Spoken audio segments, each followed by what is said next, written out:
Are you looking to establish a food forest in your backyard? That's what we're trying to do here, and I haven't given you guys an update in a while, so I figured that I would update you guys on what's been going on in our food forest. First of all, hi. Hi to all the new growers out there. My name's Lane Fornerat, and if you're interested in building a food forest in your backyard, then you might want to consider clicking that subscribe button.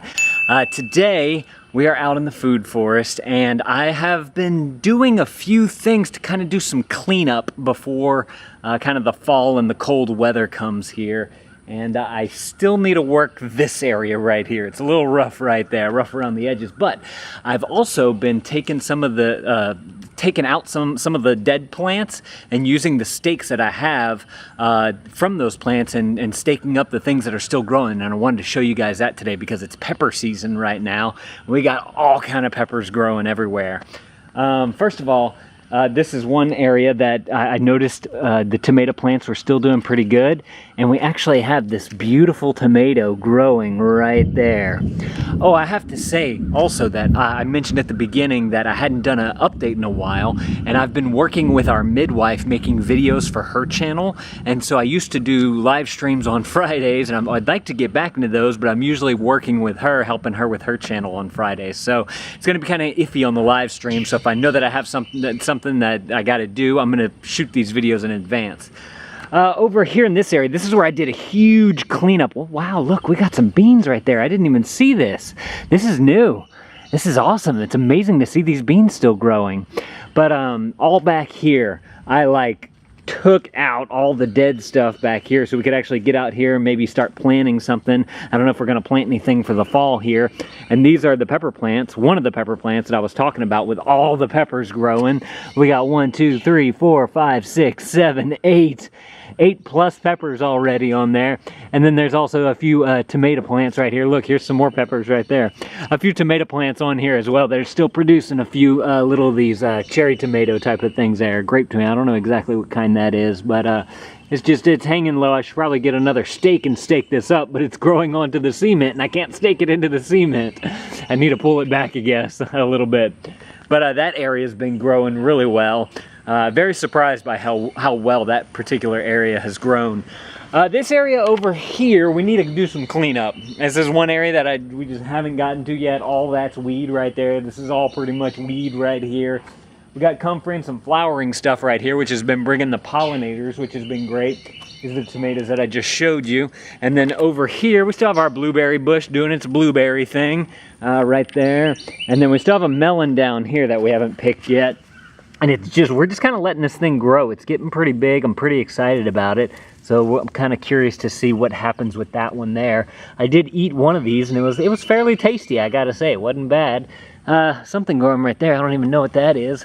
Looks like the bugs are getting to it though. Look at those leaves. And then we have some more tomatoes right here that actually still are producing, surprisingly. So that's cool that we still have some stuff growing there. Then also on the orange tree, remember we've been watching our orange? Well, guess what? It's not there anymore. You know where it is? It's in my belly. And I wanted to do a video of us getting it, but she got it before I could do it. And we ate it and it was delicious. So hopefully, come on little tree, do something for us.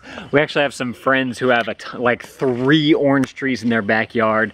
And they have so many that they've been letting us come and pick. And so we've been getting a lot of oranges from them. But I just really would like to have a tree that produces oranges in my own backyard. I'd come out here and eat one every single day. So frustrating because we've had that thing for so long. And this is another tree that we got going on here. It's just kind of doing its thing. It's got some greenery on it. It's still growing, still a baby here. So we're just kind of letting that do its thing there. Same thing with the grapevine over here. We planted this earlier in the year and it seems to be doing pretty good as well. It's still got some nice green leaves on it. Seems to be growing, taking some shape here. Hopefully we can train it up against the fence there. And then this is our compost pile that's kind of the open compost. Also have another area. There's our Halloween pumpkin that started rotting on us one day after we carved it, so that sucked. But again, you know, just an area where we can throw stuff like that and it'll decompose down, create some good soil so that we can have a good foundation for what we plan on planting next, which is super cool. And it's definitely probably, in my opinion, one of the most important aspects of creating and establishing your food forest, and that's the forest floor.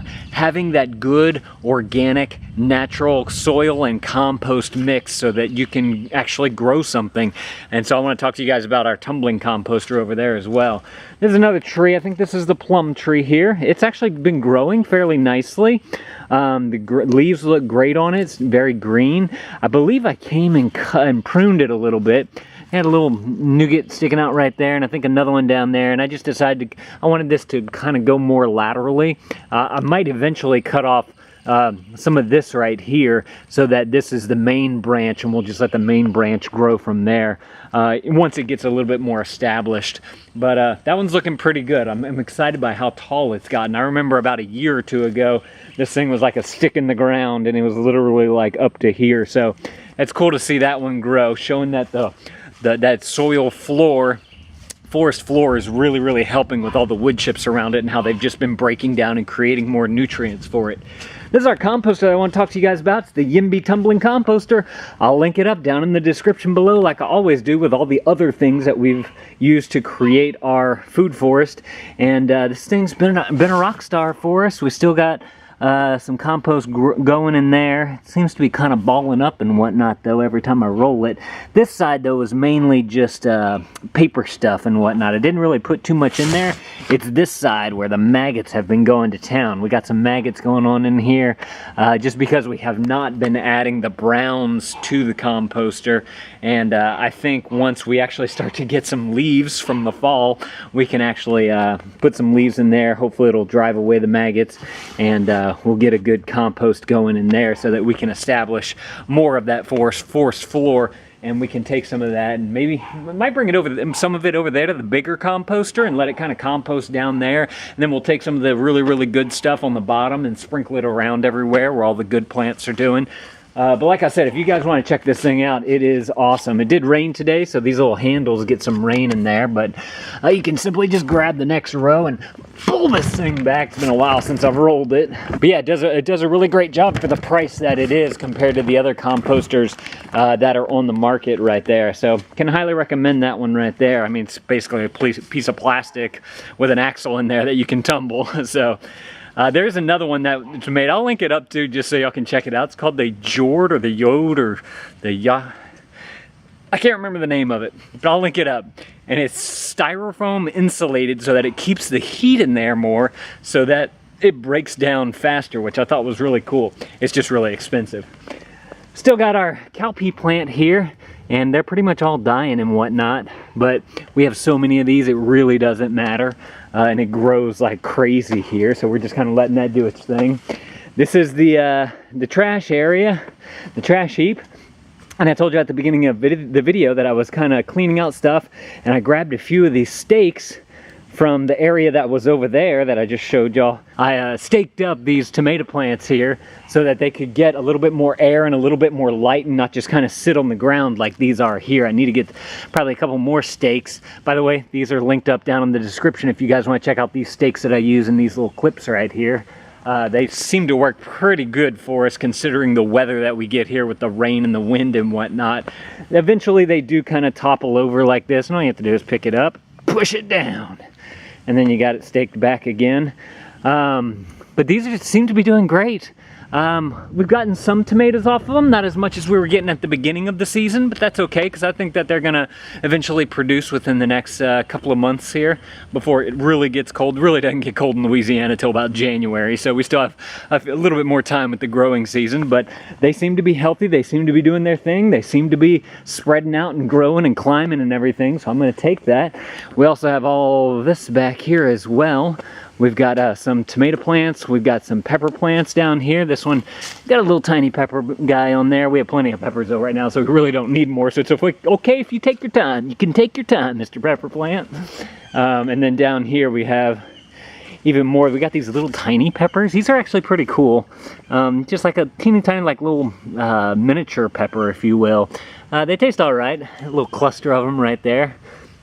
Kind of depends on your taste, if you like just like one you can pop in your mouth, or if you prefer a bigger, chunkier one that you can cut up and whatnot. Got some tomatoes right there, another pepper right there. So see that little pepper? And tomatoes, peppers. I want to plant a tree in the middle of this thing next year, I think. I'm just not too sure what kind of tree to do yet. If y'all have any suggestions, let me know down in the comments below what kind of tree I should plant in there. And then over here, we got even more peppers. We got peppers right there. We got some tomatoes right here. We got, let's see, I saw it right here. Look, a little pepper right there, pepper under there. We got peppers over here, climbing over there. So this area has been doing really great. And I kind of went back here and I took out some of the dead stuff that was back there just because season was over. Always guys, fun to have some good spiders in here. Can y'all see that? That spider right there? Catching all the mosquitoes around here, which is always good. It's always fun to see in a food forest is all the life that's involved. I've talked about that in a previous video. All the life that comes. We see birds over here. We see butterflies and insects and caterpillars. I love that, how we establish this habitat for them, then they help the garden grow. I just think that that's so cool. Look at these peppers right here. Some monster peppers. I think these are gonna change color eventually, so we haven't picked them yet. I'm kind of curious to see what happens with these guys. So make sure y'all click the subscribe button if you guys want to see what happens with these peppers. KRISTA said they're supposed to turn a certain color, but I'm not too sure about that because we haven't really had any this big yet that have turned color that I have noticed. Maybe she picked something otherwise. The Mexican midget tomatoes have stopped producing. That's okay though, because they come back every year. So hopefully we get more of those because those are delicious. And judging from what happened at KRISTA's grandfather's house, he has a Mexican midget tomatoes too, and it's come back bigger than better than last year. So super cool about that. And of course we have more peppers. I told y'all it was pepper season. So let's see, around on the front here, I believe we have another little tomato action thing going on here. A little tomato plant right here. Looks like it's kind of getting squished and I need to probably stake that guy up a little bit, but he's doing all right. We got our little blueberry bush right here. He's just kind of establishing himself. This is a new plant here that we planted a couple of months ago. So we're just kind of letting him get those roots set. We need to put some wood chips around there probably, kind of how we did over here with the apple tree. And this apple tree, I don't know if it's just going dormant because of the winter or if it's just not doing anything. I don't know. I don't know what to think about these apple trees, but we're letting it do its thing. And then over here we also have the other apple tree, and this apple tree, I keep shaking it to make sure it's still in the ground because we are not getting much from it. It seems dead, but I still think that it's alive and it just may be going dormant or just establishing those roots in that forest floor. We'll see, because I did wood chip all around this. Not as much as I did the one over there, but I may add some more to this next time we go and get loads of wood chips. And then this is the other blueberry plant that we established here, because usually whenever you have two blueberry bushes, they can cross-pollinate with each other, and it just seems to work better that way. Look, this looks like a tomato plant growing inside inside the blueberry bush. That's crazy. This came out of nowhere. I just noticed this for the first time. That is awesome. So we'll just let that go and see what happens there. The mint's kind of going nuts because we've been having some rain lately. Mint's super easy to grow and it's super delicious. So if you want something super easy to do, definitely check out some mint there. I got some other herbs and weeds in here that we need to take care of. And then hopefully I might plant something back there next year. I'm not too sure yet. But that's a look at the food forest. If you guys are interested in establishing your food forest, make sure to click that subscribe button. You guys can follow our journey. Hopefully we can give you some tips and tricks of what we use so far to make this thing happen. If you guys liking what we're doing here, you may like some of these other videos right up there. I'll put it right up there. You guys can go and check out some of those. If y'all want to check out that composter that I was talking about, I did a review of it on my Dad Reviews channel. You guys might be interested in that, so I'll put that right there on the screen, along with some other videos. You guys can check out all of these videos. Thank you guys for watching. That thumbs up is always appreciated. Let me know what you plan on growing in your garden next. Let me know down in the comments below, and I'll see y'all in the next one. What do I say at the end? Keep composting. I never can remember. Keep composting and growing your vegetables. Something like that. Bye, guys.